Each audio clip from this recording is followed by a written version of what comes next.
Hello, this is Bob Garrett of the Greater Susquehanna Valley Chamber of Commerce. I have a couple of directions for attendees, but before we get into that, let me give you an event overview about what's happening today. Today we'll have literally a panel of subject matter experts and who's who of the Greater Susquehanna Valley. I really see this event as building on an event that was held about a month ago by the Greater Susquehanna Valley United Way State of the Region. What we're going to do is talk about specific companies and specific ideas of how we have worked together and have crushed COVID and its effect on the economy and on the health of the people of the Greater Susquehanna Valley. Let me remind you to please stay muted. And if you have any questions for the speakers, you may submit them via the chat feature. That's the little bubble at the bottom of your screen. You may also text me or email me. Text is 570-850-6088, or email is info@gsvcc.org. Well, thank you to our sponsors, our premier sponsor, Geisinger, and our media sponsor, CSIU. At this point, I'd like to introduce to you our first speaker, who is Brian Lieberman. Brian is the Vice President of Human Resources at Geisinger. He is responsible for leading employee relations, compensation, diversity and inclusion, and organizational development. Brian joined Geisinger in 2007 and has served in various HR roles for both Geisinger's clinical enterprise and insurance operations. During his tenure, Geisinger's employee base has grown tremendously to 30,000 plus employees today, serving the healthcare needs of their patients and members throughout Pennsylvania and New Jersey. Brian is passionate about creating an exceptional employee experience by making a difference for Geisinger's employees on both an individual and an organizational basis. A graduate of Penn State University, like me, Brian can't wait for next Saturday when we get to have the kickoff of our first game. But he also earned an MBA from the University of Scranton. Brian resides in Danville with his wife, Carolyn, and two children, Rory and Reese. So I'll turn over to Brian now to get our presentation started. Thank you, Bob, and welcome everybody. On behalf of Geisinger, I'd like to thank the Chamber for hosting this meeting. 2020 has proven to be a very challenging year for many reasons. However, related to the pandemic, there have been silver linings. For those of you that signed in early, you saw many of the headlines that the Chamber team had available to us. One of those things from my perspective, though, is the various collaborations that have been formed with a common goal in mind: community health. That's why Geisinger exists, and the Chamber has a rich history of generating these type of collaborations. And I'm excited to be together with all of you as we continue this journey, especially at a time where we are all fatigued, but we know we need to remain vigilant as COVID cases continue to rise. That said, I'd like to turn things over to Chris so that we can get started with the program. Thank you. Thanks, Brian. Born and raised in Northumberland, Art Thomas is a 1982 graduate of Shikellamy High School and a 1986 graduate of the Penn State University, where he earned a Bachelor of Science degree in civil engineering. Adding to the pride one might normally feel for an alma mater, Art counts himself among the fortunate few who held a student season ticket pass for both the 1982 and 86 college football seasons, during which time his beloved Nittany Lions won national championships. Following graduation, Art accepted a position as a heavy highway design engineer with Gannett Fleming Engineers in Harrisburg and worked there until 1998 when he moved his young family home to Sunbury. Back in the Valley, Art began his career with Meck-Tech, where he's a civil site land development engineer and a municipal engineer. He's married to Lynette and has 3 adult children, and on August 1st of this year became a grandfather for the very first time. In 2018, Art became president of both Meck-Tech Inc. and Diversified Construction Inc. And as beats the heart of the Valley's economy, Art Thomas, a GSVCC Heritage Award recipient and vice chair of the Chamber Board, is who we entrust today to take its pulse. We're certain, with the matter-of-fact air that endears us to him and him to us, that he'll tell us exactly as he sees it. So without further ado, Art Thomas. Thank you, Chris. I think there was some embellishing there on the bio that was provided to your office. I want to thank the Chamber for giving me an opportunity to tell everybody a little bit about our year this year.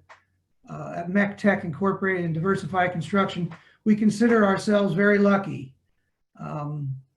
We all still have a job. We all still get paychecks every week. And we still have health insurance. And I think that makes us successful in 2020. You know, Meck-Tech is a professional engineers and land surveying company, and Diversified Construction is a general building contractor. And the winter season, the first quarter of the year, is typically our slowest of quarters, if there are slow quarters. However, this past winter, our first quarter was good. Meck-Tech had a good first quarter. And we worked full bore, wall to wall, ignoring the news, right through Thursday, March 19th. And at 8 o'clock Thursday night, March 19th, the governor closed the state. So we brought everybody in kind of illegally Friday morning at 8 o'clock, and we winterized the office.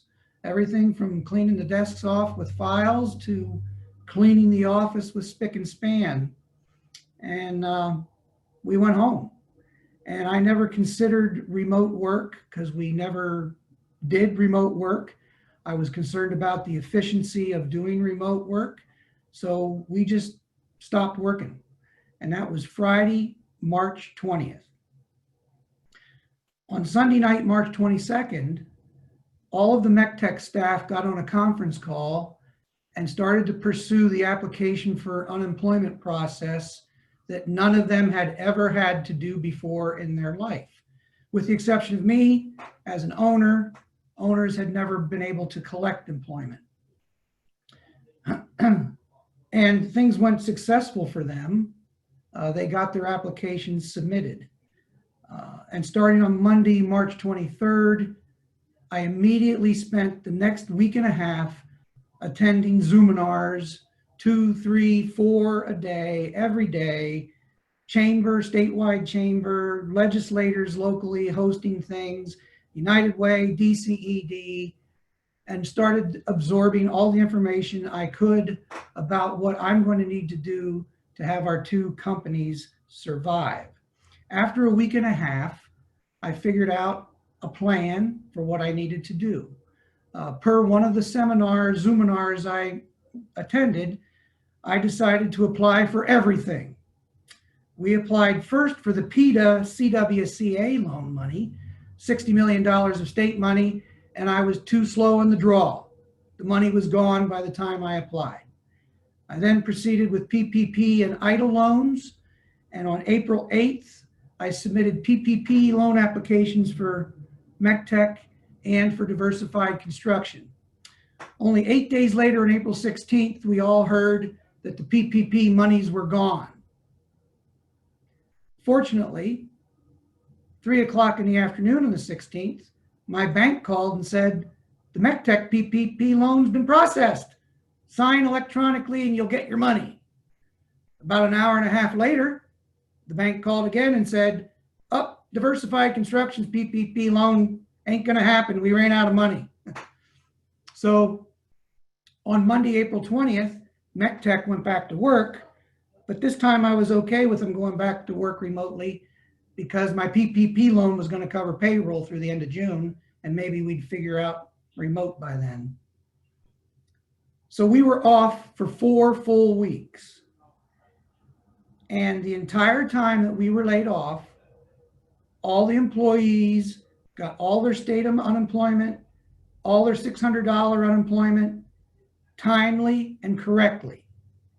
In the middle of April, I was able to go on and apply as an owner, and the timing of such when we were off for that 4 weeks, I only had to apply one time, and around April 20th, I received one lump sum payment like I'd never gotten before.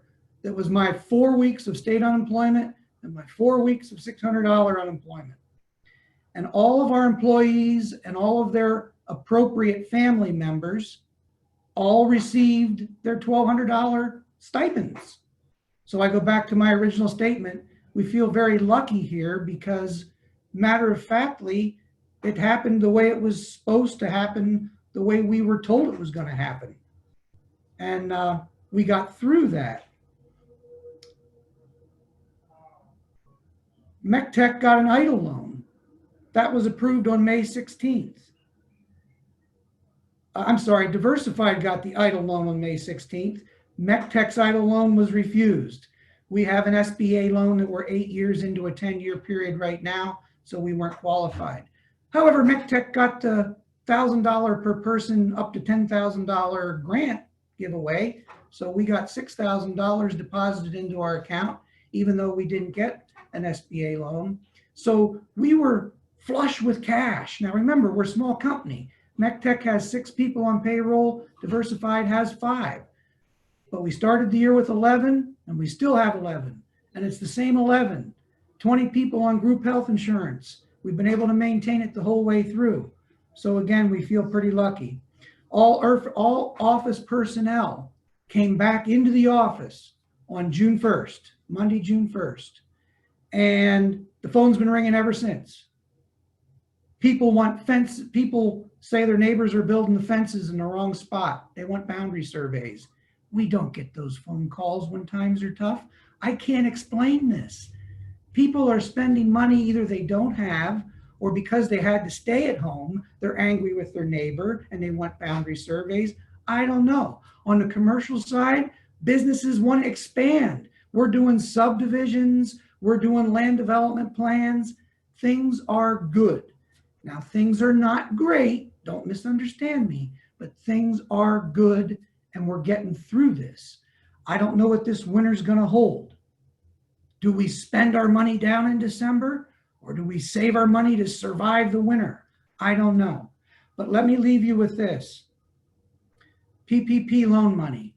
Some of you might be more savvy with the finances than I am, but I only recently learned that while the PPP money that we all got is not taxable, the things that we spend the PP money on is not deductible. So let's just say you're a small business and at the end of the year you make $25,000. How do you arrive at that $25,000? You take all the sales revenue you made all year long and you deduct from that your salaries, your health insurance, your rents, your utilities, etc. And what's left is your income, $25,000. Well, if you got $75,000 of PPP and you use that to pay salaries, health insurance, and utilities, you're not going to be able to deduct that.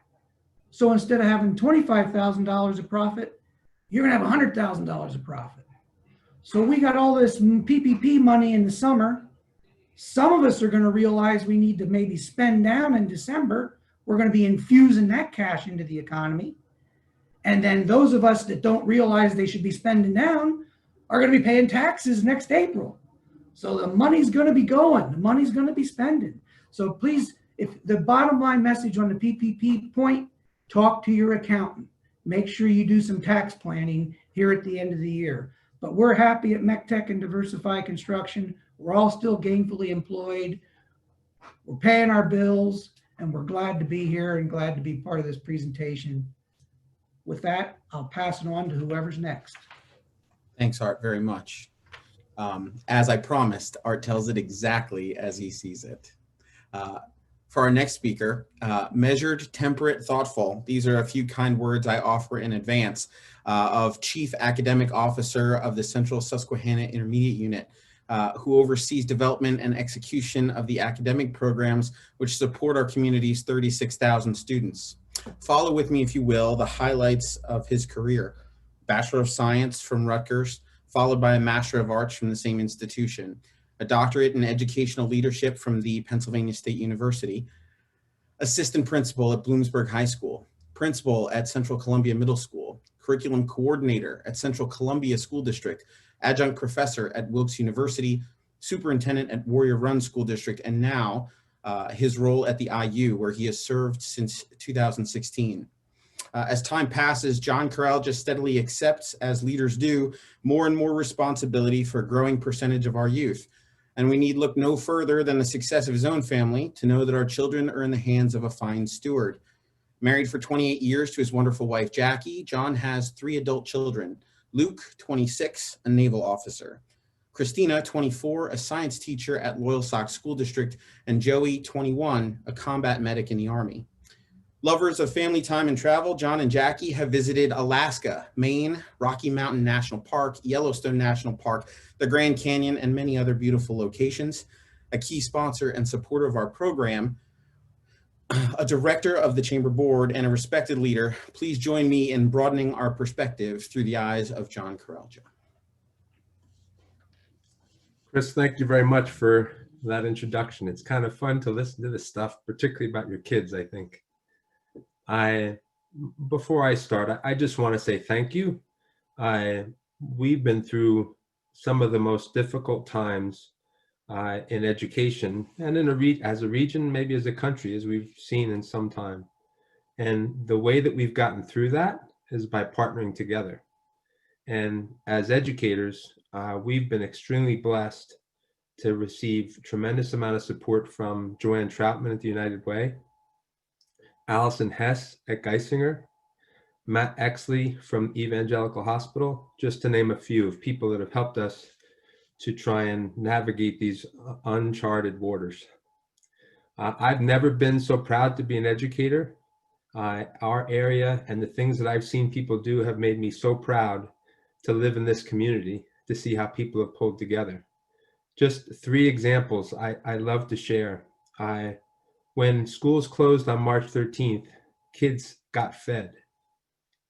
They got fed all spring because of essential workers, food service workers, those cafeteria workers in all those schools coming to work every day through the pandemic to take care of and feed our kids around our whole community. How our educators, our superintendents, our administrators, teachers, and essential workers like our cafeteria servers came together to make sure the kids were getting fed was just incredible.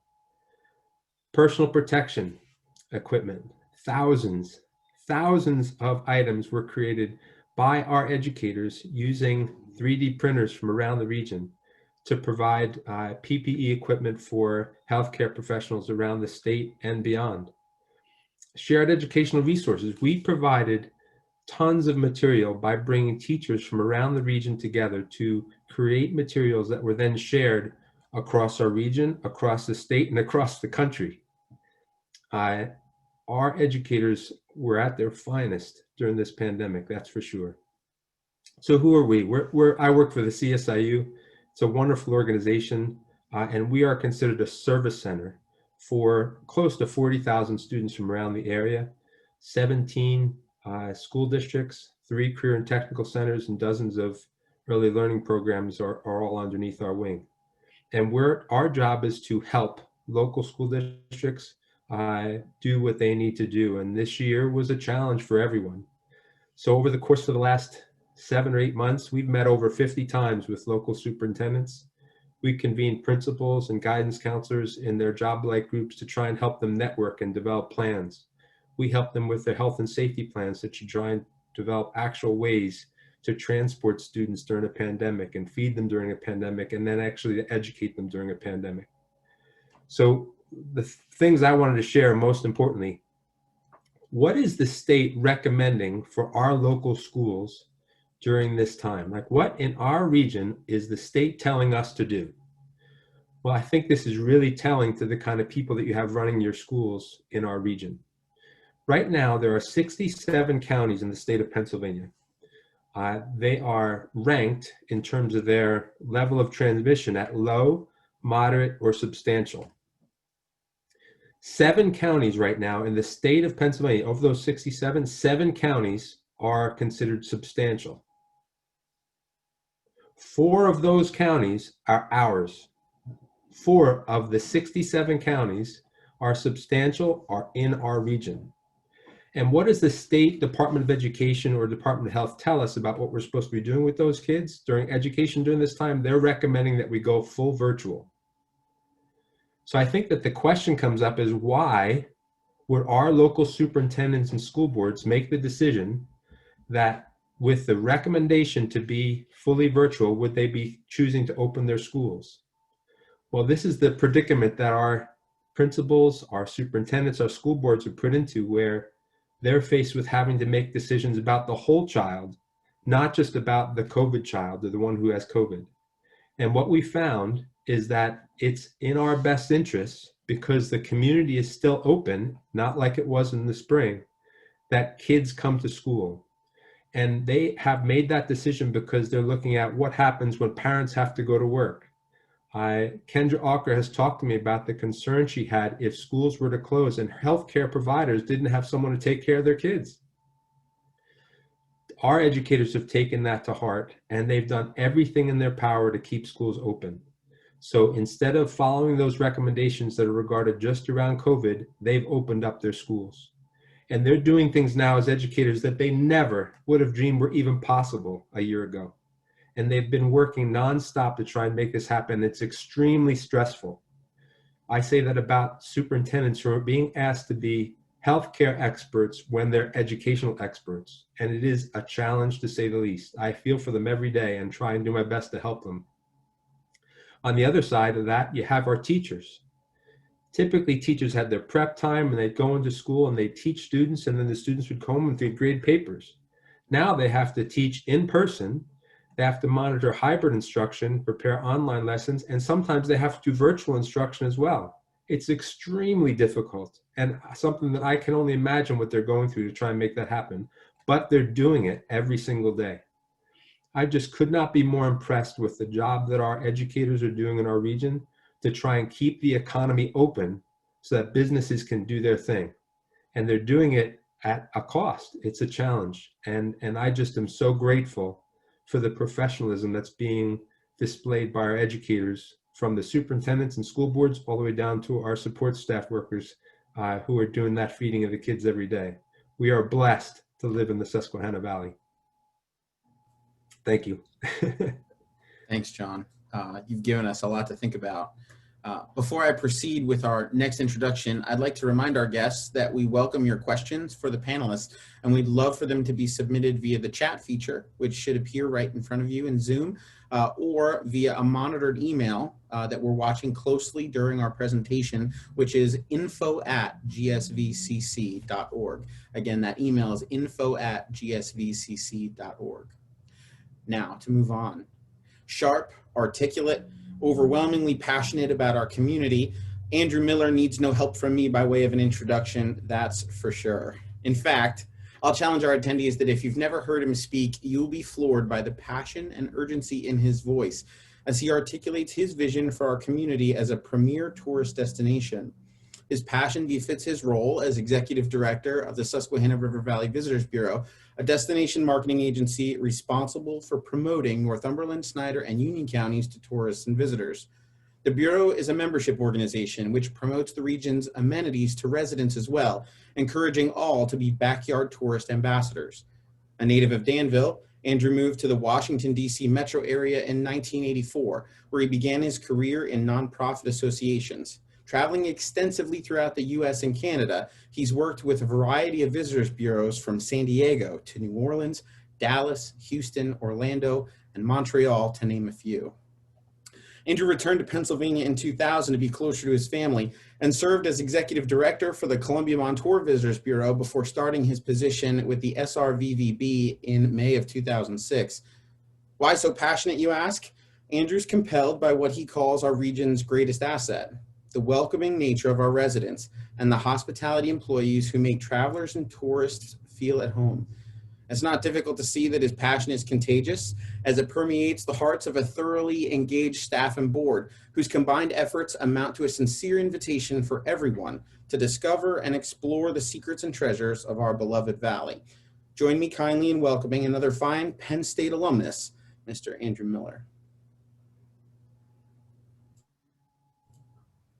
who is still muted. I know, there we go. Thank you so much, Chris, and thank you for the Chamber for inviting me. God help you what you ask for. I'm one of the few ones that's going to do a quick PowerPoint for you all. Are we ready for me to share the screen, Chris? You need to make me Yes, co-host or? Okay. Can everyone see this? Yes. Okay, you can see this. Okay, there we go. Okay. Once again, thank you so much for the introduction. I hope I don't take up too much of your time, so thank you for sharing this time period with us. I am the Executive Director of the Susquehanna River Valley Visitors Bureau.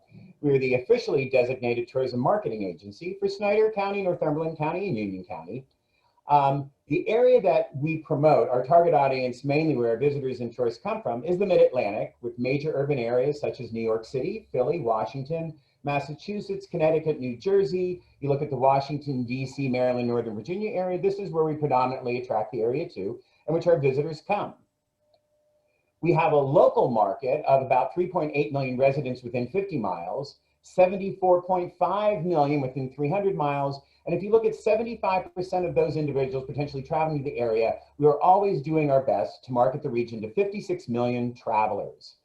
How does this translate into visitor spending? Well, I hope I'm going to share with you a surprising number in that the most recent economic impact report on visitor spending in the Tri-County region indicates that $400 million in visitor spending was dumped into our economy by tourists and travelers. And I think all of us would say if there was any industry in any of our counties that brought $400 million in revenue to our communities and to our small businesses, it would be a great industry. Hence why I'm so passionate and believe in what we do. But then COVID came, March 13th in 2020, and everything turned upside down. So I had to look at it from different levels. I'm a membership-based organization. How can we be a regional resource because we represent 3 counties? How can we be a resource for our members and communities? How can we promote our small businesses and communities? And we had to really understand how COVID was impacting retail, restaurants, lodging, events, entertainment, banquet space, indoor space, outdoor space. But yet I'm a small business executive director, more or less an owner. So will my staff be employed? How does funding apply for me? What did I have to apply for? I have a public space. When do I open for visitor centers? How do they feel safe? And then also as a destination marketing organization, tourism and the hospitality industry was decimated and still to this day by COVID. So the first thing we did when we sheltered for home, I'm so proud to say, within 1 week, we decided to become a coronavirus information resource for the region and beyond. We had this posted on our landing page on our website, where we identified updates from the governor. We had a video statement, orders from the Secretary of Health. We wanted to have state and national resources. We had the Pennsylvania Department of Health, the Center for Disease Control, U.S. Travel Association. We also wanted to make sure that we had information on county governments, local hospitals, the universities, so people get all the information from them. And then we also wanted to make sure, because so many of our members are small businesses, that we had business resources that were there available through funding, the Paycheck Protection Program. We had information and workshops from the SBDC to make sure that we were sharing all the resources they may need. And then right after we opened up the Corona resource, we decided that we needed to find out which one of our businesses were open and how. So the very next page that we opened within, I think 3 days later, so this all happened within the first 10 days after businesses were closed and we sheltered for home, is that we reached out to all of our members to find out, are you open for business and how are you open for business? And to get this populated on our website immediately. So we wanted to make sure that part of this page was encouraging people to support local businesses, which included a lot of the most hard hit, which included restaurants, takeout, delivery, curbside, wineries, breweries, retail sales. We wanted to make sure that a big portion was, are the events canceled, postponed, delayed, what was going on? We wanted to make sure that we had that. Now, it was a bunch of bad news, I'll admit, but we also wanted to celebrate what was going on in the Susquehanna River Valley. So we built a page that was devoted to compassionate stories about stuff that's going on, from food banks to Moster's Restaurant that had fundraisers so their wait staff could make money and be supported and raise money for them while they were unemployed. Fostering animals, Chef's Place at Time with their Victory Garden, where fruits and vegetables were given to local residents to help them. We were reaching out specifically to those industries that were under us, that were hit the hardest, restaurants and lodging, working every day with the Pennsylvania Restaurant Lodging Association to work with our elected officials. We're still working to get a House Bill 2513 passed to help our restaurants and event space. We then decided to reach out daily, afraid at first whether it be information overload, but we were getting daily updates from the Pennsylvania Restaurant and Lodging Association. We took a deep breath, we put our masthead on it, and to this day, we have been sending these updates out every day since March, the end of March. where our resources on our website are at the bottom, and not one of our members has ever complained about getting this information, and we're thrilled to be part of that every day. We decided that while people were sheltering at home, they needed to look out their windows and see the beautiful Susquehanna River Valley. We do a This Week in the Susquehanna River Valley e-weekly to talk about what's going on. Well, with all the events that were canceled, we needed to share something. So we decided to share images about what's going on in our beautiful region outside their windows. We started to look into gardening tips and things that you could do in your home, and to go on to trends that people were getting into, and on just making their backyards beautiful. We decided to focus on outdoor recreation, which predominantly was determined one of the safest things to do, tourism-based, in COVID, that you could either do alone or with like-minded people. We decided to then promote birding, bird watching, and environmental organizations and things to do outside because it was safe. And then when the governor did say that these 3 things were the safest things to do and we're now opening, which were golf courses, private campgrounds, and fishing, we made sure that we promoted that right away, and we made sure that they became top priority on our landing page on our website. We decided to share beautiful images of the Susquehanna River Valley in Zoom meeting backgrounds that people could use. We decided that for kid fun, while people were sheltering at home, to take images from our members and create coloring books for them. And then as events started happening, we started posting virtual events from like the Children's Museum and other places to make sure that we knew that the public knew that fun things were going on. So where does it all begin? Well, it begins in being a backyard tourist, as Chris said. We had to encourage residents to get out and explore their communities and regions, and therefore supporting local businesses. And because of sheltering at home, what we found is once sheltering at home was done, people wanted to visit their friends and relatives. And we wanted to make sure that they could be welcomed back to a safe place where they could do exactly that. We created the hashtag SRVStrong for Susquehanna River Valley to help have a sense of pride and that we could get through this together, that we were supporting local businesses, we were being good neighbors and a community stakeholder. We were sharing stories of hope and recovery, and we were welcoming consumers to come get out and explore because we're a safe place to stay and they could support our local businesses. We created signs that businesses could put in the window to say, hey, we're here for curbside pickup, website orders, local deliveries, phone deliveries. We created a video campaign that we did in digital advertising to promote SRV Strong and supporting local businesses. And then we really wanted to do is create this backyard tourism campaign that really, once again, was focusing on residents and staycationers to get out and explore, support the local businesses. We started it in summer, not knowing what summer would look like, but we created a shopping pass to get people to take their first steps out where they could get discounts at local merchants. And then we started looking at fall. But one of the things that I learned in webinars for tourism was it had to begin with the residents, and that spending will start with residents returning to their local restaurants, shops, and other businesses, and then will be followed by residents traveling around the state, moving spending from their local communities to neighboring cities and towns, and finally, the ability to travel more broadly. We did local print ads, radio spots, with the main focus being on supporting your local businesses and going to our website to learn what businesses were open and what Facebook events were going on. We decided to identify safe tourism activities, which included outdoor recreation. What we found out this summer that the state parks and forests had to turn away people. They saw record years in activities going on in their cabins and campgrounds, had one of the best summers ever. We turned all of our brochures into road trips that people could take safely in their cars. Historical driving tours we decided to promote, and we just adopted new technology where all of our brochures will have turn page flip technology on our website with hot links to our members so people can explore from their own computer. We decided that we would have plan now, visit later when it was safe to get out. We really started focusing on fall.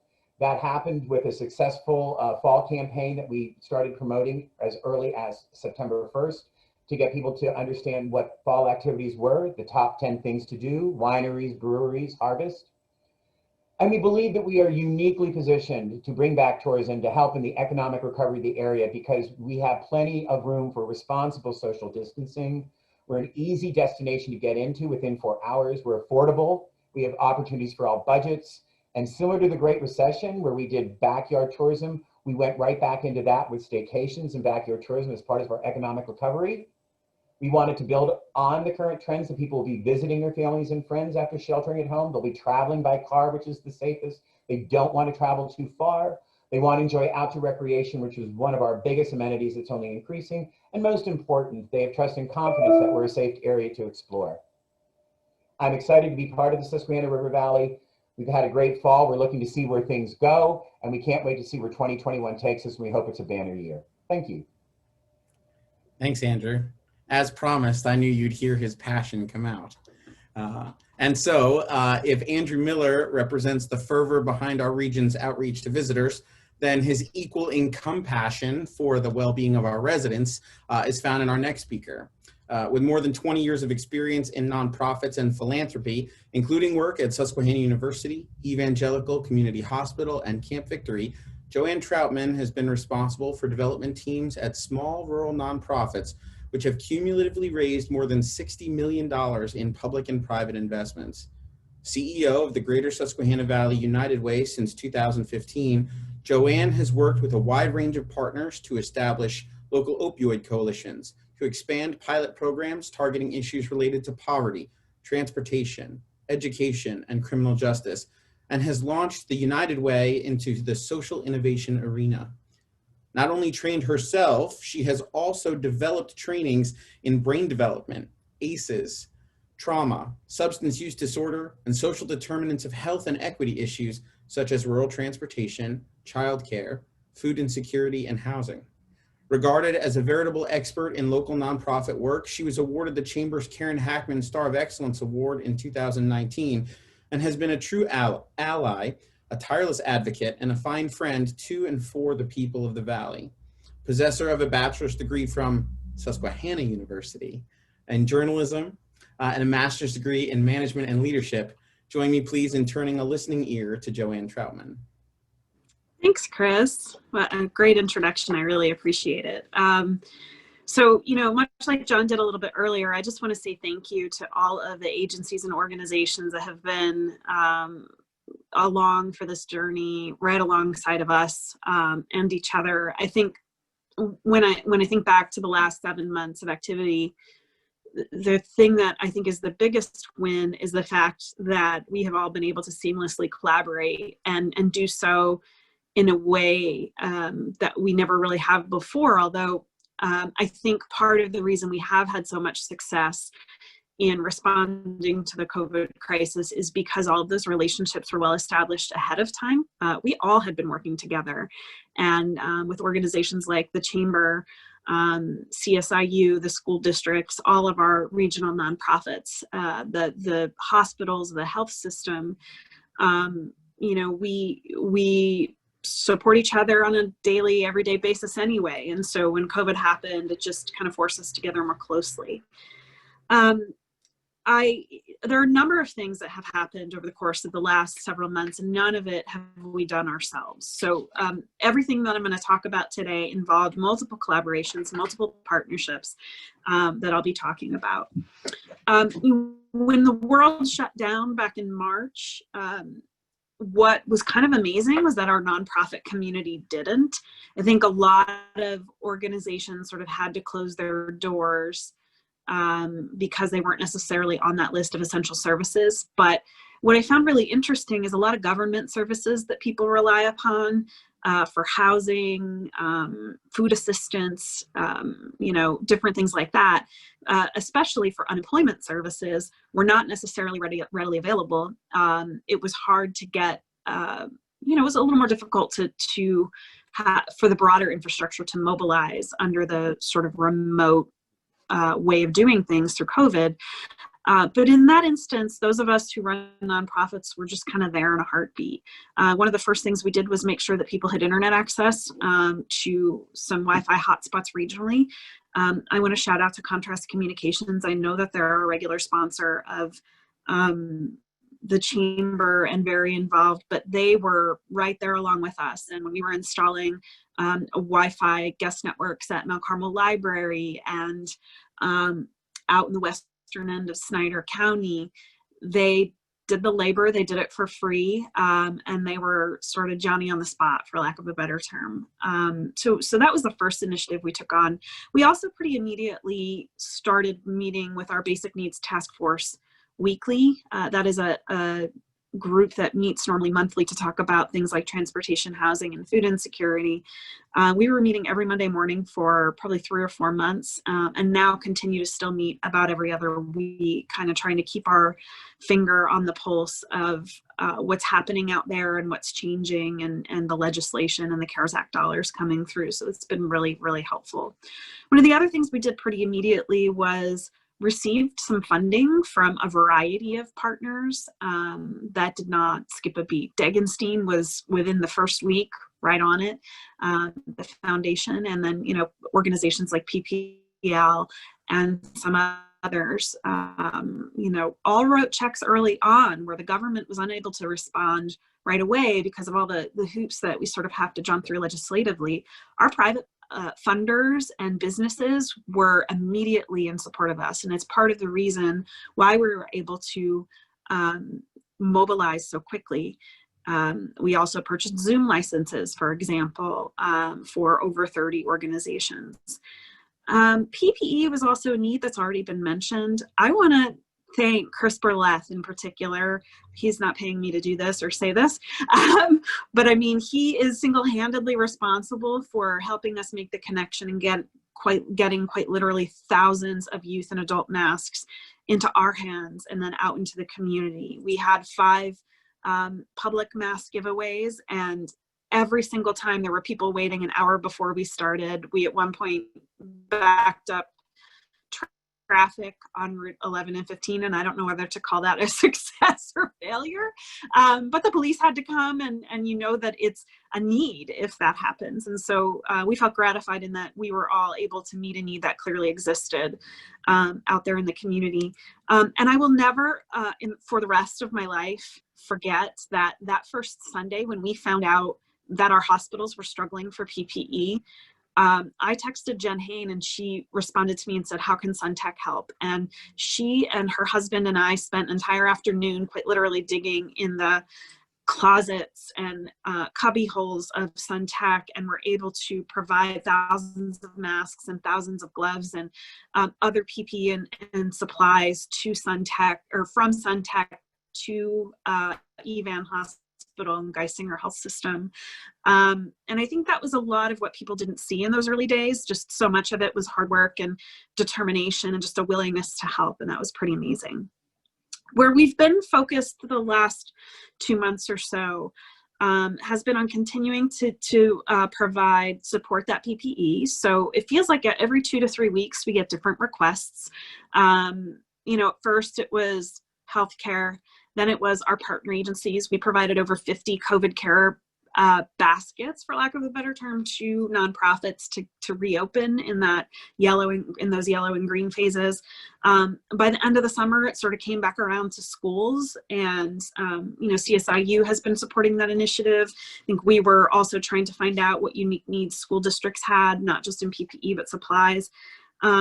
And now we're back to nursing homes. We've sort of come back around to medical. We're supplying masks to nursing homes right now. Funding, again, I can't say enough about our partnership with the Chamber. Bob and Chris have been there in our work with the CARES Act dollars and distribution. We also were able to provide over $300,000 in nonprofit assistance and individual assistance throughout this time period with the support of donors. And collectively, this is really the first time funders came together. And by funders, I mean the community foundations, the First Community Foundation, specifically the Degenstein Foundation, and our United Way developed one common application where we were able to get about $800,000 in nonprofit assistant grants over and above what we had already done out to the community. So we are still focused on maximizing funding, making sure nonprofits are stable, making sure others are stable in the community. But there are a couple of things that we're working on right now. 3 weeks ago, we launched an initiative called United We Learn in partnership with Bucknell University. It is a tutoring program to help kids K through 12 in our local districts stay caught up on their work. We are paying very close attention to truancy issues related to kids having to be out for all sorts of reasons, some disconnectedness among students, as well as some academic challenges that folks are having in this environment. So we are sort of, again, walking alongside the IU in helping figure out what solutions exist and how we can collectively address those issues. So that's kind of the next thing up, but never, you know, we feel really good that I think our greatest success has been able to just adapt, pivot, be flexible. And because of the resources and partnerships we have together in this community, we've been able to do that without batting an eye. And I just want to thank my colleagues for everything they're doing. It's been tough. It's been really difficult, but you know, we're moving forward and I think we're doing it successfully. Thank you, Joanne. That's a little exclamation point on that. It's been tough, but we're moving forward. It sounds like the theme of our upcoming strategic plan, interestingly enough. As it turns out, we have enough time to give Steve Stumbris a few minutes to talk about the Small Business Development Center. And Steve, while you get prepared to do that, let me just add to Joanne's presentation, 4,000 gallons of milk, 8,000 masks. So it led us all to ask the question, is that a milk mustache I see under your mask? But with that, we'll go to Steve Stumbris and tell us about the Small Business Development Center and all the connecting and the survival that you've created for the businesses of the greater Susquehanna Valley. Indeed. Thank you very much, Bob. Glad to have the opportunity to share a couple quick notes about small business. Art, I loved hearing the very specific examples that you shared. Great case study from your own perspective about the funding resources that rolled out nationwide and came about directly to our region through the CARES Act. Namely, U.S. Small Business Administration's Paycheck Protection Program was a monumental undertaking. And through the work of the Small Business Development Center, we've had the opportunity to work continually with clients, as we have done for years and years, but in this time, helping them with the information they need, the reference material, the application materials, walking through the details of those applications with small business owners as they applied for these new funding opportunities. And critically, giving them the information and guidance they need to make smart decisions for the survivability of their business over the last 7 months. That has been the work of me and my team at the SBDC. Couple impacts that we have seen personally, the center, we are, like many of you and like this setting right here today, doing our work remotely in most part. Zoom meetings with clients have given us, and here's looking at one positive upside, using this technology has given us the ability to connect with clients more readily and instantly across distance in a more fluid and flexible way than ever before. This is one thing that we've learned that we will carry on into the future as a way of better serving the entrepreneurs and small business owners of the greater Susquehanna Valley. Being able to connect with a client and have these in-depth discussions one-on-one with them, and actually more than that, it's the team of the SBDC, and additionally students that we bring in as our research support and our student consulting team. They're joining us from their locations on Bucknell's campus and throughout the community in connecting with the small businesses that we serve. Those are things that we won't discard, even when we do have the opportunity. And we are very much looking forward to visiting with each of you and visiting with the small businesses of our region. That is something that we can't wait to have, that robust presence in the community that we've always enjoyed. Certainly as facilitated by Bob, by Chris, by Jenny and Vanessa, all that they do to bring our community together around the themes and the needs of businesses. Much appreciation to Bob, you and your team, how you do that, how you bring us together. Thanks, and thanks for the partnership that you have with the Bucknell SBDC in our work to serve small businesses. Those of you who have been paying attention to the chat chimed in briefly, echoing some of the notes that Art shared about Paycheck Protection Program, loan forgiveness application. We have our finger on the pulse, and this is something we've been working hard to do, have our finger on the pulse of the latest information that small business owners need to connect with and then to appropriately manage the resources that they are bringing in to their business. So anytime that you each of you who are in our Zoom today, who are managing your own small business, don't hesitate to reach out to me and the SBDC for assistance. Our consulting assistance, as before, continues to be available to you at no fee and confidentially. Work with you as trusted advisors to help you sustain your business and work with you as you look to grow, to innovate your business, and ultimately to prosper into the future. So again, Bob, thanks for the opportunity to share. Look forward to continuing to partner with you in helping our Valley. Thank you, Steve. I really appreciate your words of encouragement. You know, we don't just talk about new normal, we talk about better normal. And I love the idea of a robust, better normal. And we look forward to partnering with you, just as we have in the past 30 years or so, but we look forward to partnering with you. This is your time to ask any questions. I'm just going to quickly review the presentations to jog your memory. Keep in mind questions through the chat or through info@gsvcc.org will work just fine. Steve, thank you for your presentation and reminding us that remote work works. You just have to be a little more creative about it. Joanne, your discussion about mobile hotspots and all the different things that the United Way has done. You know, the Chamber's been beating the drum for 6 years about broadband, but it wasn't until you got involved this year. You never let a good crisis go to waste.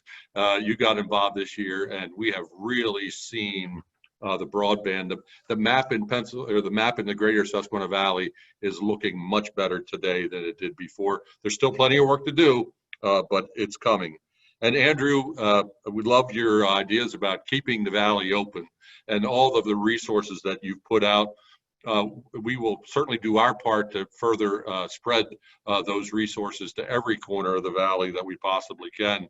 And working together with you is always a pleasure. And thank you for reminding us about House Bill 2513. The Chamber's always looking for specific legislation that will help the Valley, and that's one that we'll hang our hat on, and you'll be hearing a lot about that. They probably have about 3 legislative days left, and they have to pass a budget during those, but we'll do our best to make sure that nobody forgets about House Bill 2513. John, your comments about educators as champions of excellence, and frankly, your call out to lunch ladies. I always had a crush on the lunch ladies back in the days, and it was just warmed all of our hearts to know that those were the folks that really made a difference, truly the front line, along with, of course, our healthcare workers. And Art, it was wonderful to hear from you and that the government worked in this situation. You know, there was lots of headlines about what didn't work well, but I know that Joanne and Chris and I and a few others were involved with the Union County Cares. Now we're involved with the Northumberland County Cares, and we're doing our darndest to make sure government works. And I know a whole lot of folks in Harrisburg, where I happen to be sitting, are also working towards that. And I can't end without thanking Brian for, you got us started, Brian, on the right foot. It seems to be a skill that you really have, is to bring people together, to coalesce around good ideas, and we have a lot of good ideas. Just a reminder that your chamber exists to make these kind of conversations happen, to make sure that slot A fits into post B, and the Valley continues to be prosperous. I don't see questions coming in, so I'm going to start heading to wrapping this up to say a few things about today's presentation. Number one, how do we do?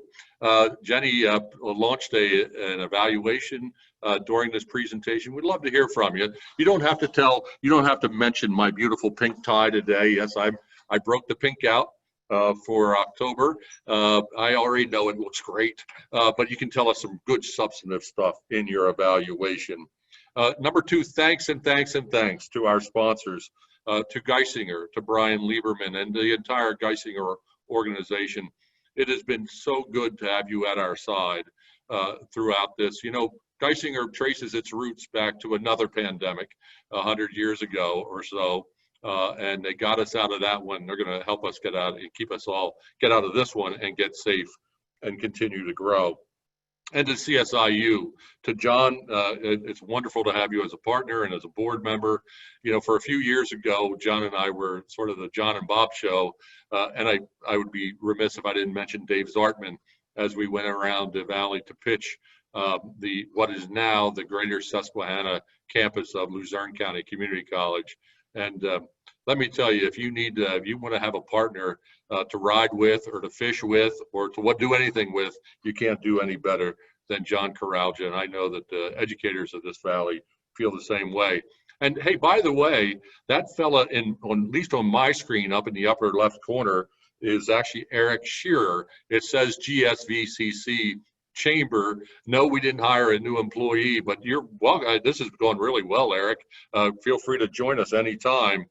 Eric is with the CSIU, and he has been Jenny's helper, assistant, guide, spiritual advisor through putting this presentation together. And Eric, thank you very much for that. What's next at the Chamber of Commerce? We still have events coming. All of our events actually are virtual for the rest of the year. But we have our Anthracite Summit, 4th annual Anthracite Summit. If you don't think things are happening in the co-region, tune in next Tuesday, October 20th. We're going to have the Secretary of Banking in the morning. We're going to have the author of the Go Shamokin Economic Revitalization Plan in the afternoon, with lots of breakouts, lots of students involved. Good things are happening in the co-region, and we want you to know about that. Then in November, we're promoting 1 Million Cups, along with the Small Business Development Center, an excellent program for entrepreneurs or entrepreneur want-to-bes or entrepreneur used-to-bes, anybody who's interested in seeing the dynamic stuff happening here. By the way, Chris is just posting the registration for the Anthracite Summit. Please feel free to join us, even if you only have a half hour. It'll be great if you could join us to hear about the economic development plan for Shamokin, as well as the Secretary of Banking's comments. You know, we talk about new normal. We're going to need our financial institutions to make that happen. And then in 1 month, we'll be back together almost to the day. It's actually on the second Friday. We will have our transportation-themed joint legislative breakfast. You make your eggs or your cereal or your oatmeal. We'll provide the program, and it'll be a virtual program. It'll be transportation themed, and we're going to hear about the Thruway. Exciting news coming. We expect to be announced that day about the southern section of the Thruway, which is moving along very nicely. So that's what's coming up at the Chamber, and I'm going to end this presentation with a quote that I read this morning, attributed to certainly my daughter's favorite author, L.M. Montgomery. I'm so glad to live in a world where there are Octobers. And aren't we really glad, if you've been out looking at the leaves this week, to live in a world, live in the Greater Susquehanna Valley in October. So thank you, everybody. This will be posted. Will be recorded and compressed, and you can compare it you can send it along to your neighbors, your colleagues, and other businesses. Please let everybody know that we're available at gsvcc.org to help in any way we can. We've heard lots of dire predictions about what this pandemic is going to do to businesses. Let's make sure that those dire predictions don't come true in the Greater Susquehanna Valley. Have a great day. Bye-bye.